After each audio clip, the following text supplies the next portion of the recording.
Twelfth class का या फिर हम लोग का जो फिजिक्स से रिलेटेड जो भी चीज़ें कैलकुलेशन वगैरह से जो संबंधित होती हैं, उसके लिए हमारा एक पार्ट जो है मैथ का एक पार्ट बनाया गया, कैलकुलेशन से संबंधित है, आप लोग सीधा समझिए ना। उसको हम लोग स्मॉल स्केल पे इसका स्टडी करते हैं। और कैलकुलस आपका सबसे ज़्यादा रिलेटेड कोई चीज़ से है तो उसमें सीधा एक चीज़ याद रखिएगा कि चेंज से संबंधित है। चेंज कैलकुलस अगर हम आज स्टार्ट करते हैं ट्वेल्थ क्लास का, ये इंट्रोडक्शन है, इसके बाद अगर स्टार्ट होगा कैलकुलस तो लगभग आपका चलेगा ये पूरा 1 महीने तक, 1 महीने से ज़्यादा तक। तो इस बात का आप लोग थोड़ा सा पहले, कैलकुलस क्या है, तो मैथ का एक ब्रांच है जिसके अंदर हम लोग चेंज से मतलब जो भी चीज़ के अंदर चेंज होता है उसको मेजर करने के लिए इसका यूज करते हैं, स्मॉल स्केल पे इसका स्टडी करते हैं। थोड़ा सा इंटरेस्टिंग कहानी है इसके पीछे। 1665 के आसपास में प्लेग नाम की कोई बीमारी फैली थी। ट्रिनिटी कॉलेज में पढ़ते थे उस समय न्यूटन, ठीक है। तो वो वहाँ से छोड़ के ट्रिनिटी कॉलेज अपने गांव चले गए और उस दौरान उनके पास ना बहुत सारा बुक नहीं हुआ करता था गांव पे जाने के बाद। आज हमारे पास गूगल है और मोबाइल है, सारी चीज़ें हैं, मगर उस समय वो खुद को एकदम खाली महसूस करते थे। जब इंसान खाली होता है तो अपने आप से बात करना स्टार्ट करता है, जब उसके आसपास कोई नहीं रहता है तो उस 1665 से लेकर और 1666 के बीच का जो दौर था बहुत ही उनके लिए कॉम्प्लिकेटेड था, या फिर बोला जाए कि बहुत हम लोग के लिए अच्छा भी था। उस दौरान उन्होंने लॉ ऑफ ग्रेविटेशन वगैरह के बारे में भी बताया। जो सेव वाला जो हम लोग बात पढ़ते हैं कि सेव पेड़ से गिरा था, वो जस्ट उनके घर के बाहर था उस समय। उससे पहले ऐसा नहीं था कि सेव नहीं गिरता था, बहुत सारी चीज़ें थी, बताया उन्होंने। उसके बाद एक अपने कैलकुलेशन संबंधित जो प्रॉब्लम है उसको ख़त्म करने के लिए न्यूटन ने एक टूल्स बनाया, और उस टूल्स को जब उन्होंने आगे प्रस्तुत किया या फिर रिप्रेजेंट किया, उसके बारे में सबको जानकारी दी, तो सेम उसी दौरान लेबनीज द्वारा भी वो उसी तरह का टूल्स, एकदम दोनों का जो टूल्स था वो कैलकुलेशन के लिए सेम मिला, जिसको हम लोग कैलकुलस कहते हैं। उसका 2 पार्ट है, डिफरेंशियल और इंटीग्रल, ठीक है।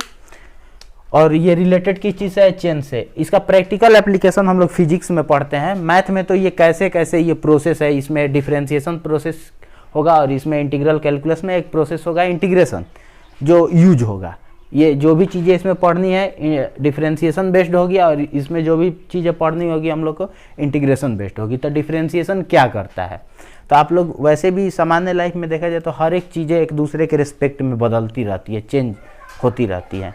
जब आइंस्टीन आए और अपना थ्योरी बहुत सारा दिया, थ्योरी ऑफ रिलेटिविटी वगैरह, तो उन्होंने बताया कि अगर न्यूटन द्वारा कैलकुलस वगैरह का जब ये सब खोज नहीं हुआ होता तो शायद हम इतना आगे तक जो थ्योरी है या फिर इतने आगे तक जो रिसर्च है वो बढ़ा नहीं पाते हम।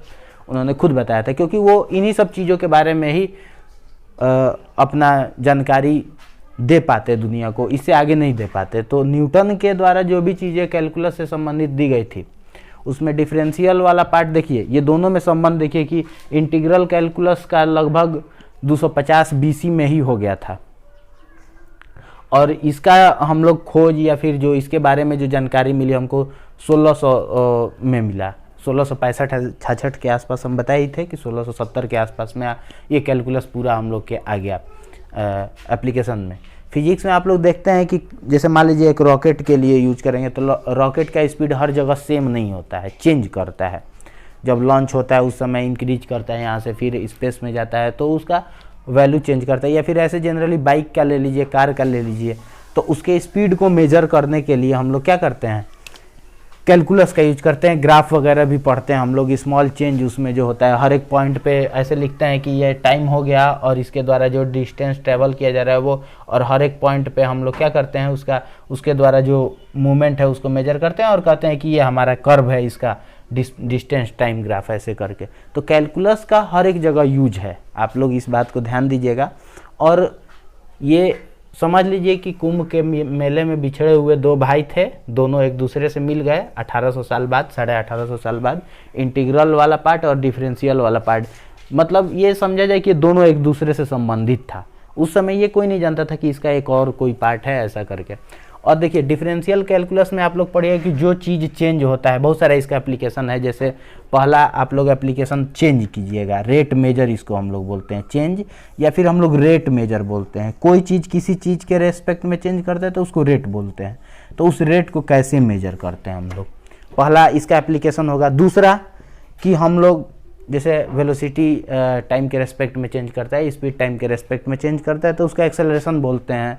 या फिर बहुत सारा चीज़ जैसे एरिया हमारा जो है वो चेंज करता है रेडियस के रेस्पेक्ट में, वॉल्यूम जो होता है चीज़ों का कुछ चेंज करता है।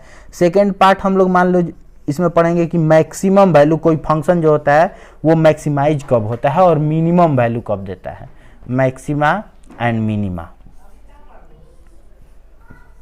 और उस फंक्शन के बारे में हम लोग और पढ़ते हैं कि वो फंक्शन इंक्रीज कब करता है, इंक्रीजिंग और डिक्रीजिंग। बहुत सारा एप्लीकेशन, ये सब कैलकुलस का एप्लीकेशन बताया जा रहा है। फिजिक्स में तो एकदम प्रैक्टिकल एप्लीकेशन है इसका। और फोर्थ हम लोग की अप्रोक्सीमेट वैल्यू जो होता है, स्मॉल वैल्यू अगर हमको निकालना होता है, अप्रोक्सीमेट वैल्यू निकालने के लिए अप्रोक्सीमेशन हम लोग पढ़ते हैं। तो ये सब एप्लीकेशन है डिफरेंशियल कैलकुलस का। मतलब कि डिफरेंशिएशन हम लोग को पहले प्रोसेस समझना होगा इसमें कि डिफरेंशिएशन क्या होता है। तो डिफरेंशिएशन आपको चेंज को मेजर करके देता है। वो चेंज या तो हमारा इंक्रीज करता है या फिर वो चेंज जो होता है वो क्या करता है, डिक्रीज करता है। तो इंक्रीज करेगा तो पॉजिटिव चेंज होगा और डिक्रीज करेगा तो निगेटिव चेंज होगा। इसको समझ लेना है आप लोग को ध्यान से।